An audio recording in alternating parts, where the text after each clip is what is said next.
Assalamualaikum warahmatullahi wabarakatuh. Perkenalkan, saya Nurul Iza Maulidia, mahasiswi program studi Ilmu Al-Quran dan Tafsir, Institut Agama Islam Tarbiyatut Tholabah semester 4.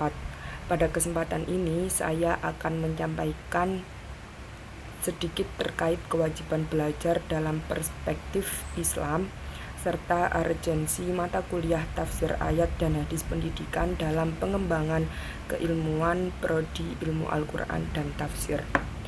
Dalam perspektif Islam, kewajiban belajar merupakan prinsip yang berlaku sepanjang hayat, yaitu sejak manusia lahir hingga meninggal dunia.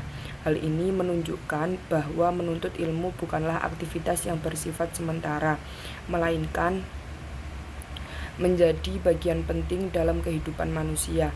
Islam sangat menekankan pentingnya ilmu sebagai pedoman dalam menjalani kehidupan. Sejak awal penciptaan manusia, konsep belajar sudah ada. Hal ini dapat dilihat dari kisah Nabi Adam alaihissalam yang diajarkan oleh Allah berbagai pengetahuan sebagai bekal kehidupan.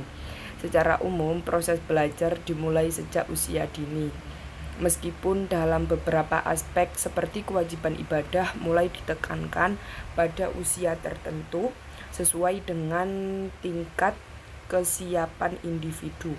Pada dasarnya, menuntut ilmu merupakan kewajiban bagi setiap muslim, baik itu laki-laki maupun perempuan. Kewajiban ini bertujuan agar manusia mampu memahami ajaran agama dengan baik, meningkatkan kualitas diri, serta menjalankan perannya sebagai khalifah di bumi. Dengan ilmu, seseorang dapat memberikan manfaat bagi diri sendiri maupun masyarakat luas.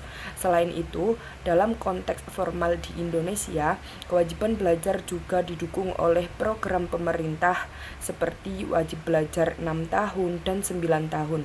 Program ini bertujuan untuk meningkatkan kualitas pendidikan masyarakat serta menciptakan sumber daya manusia yang lebih baik.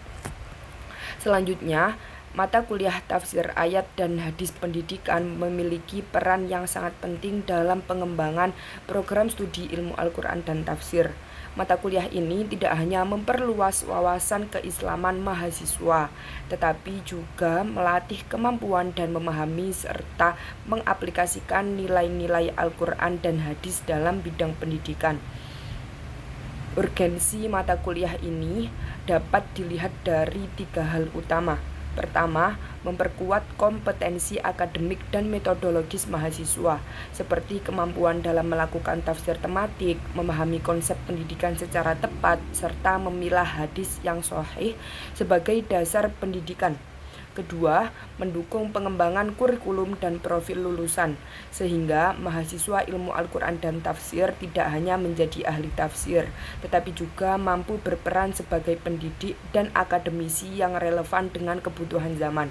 Ketiga, memberikan kontribusi praktis dan ilmiah, baik sebagai landasan teoritis pendidikan Islam, pengembangan ilmu berbasis wahyu maupun sebagai solusi terhadap problematika sosial di masyarakat. Secara keseluruhan, mata kuliah tafsir ayat dan hadis pendidikan menjadikan program studi ilmu Al-Quran dan tafsir lebih komprehensif, aplikatif, dan mampu menjawab tantangan pendidikan modern berbasis nilai-nilai Al-Quran dan hadis. Demikian apa yang dapat saya sampaikan. Wassalamualaikum warahmatullahi wabarakatuh.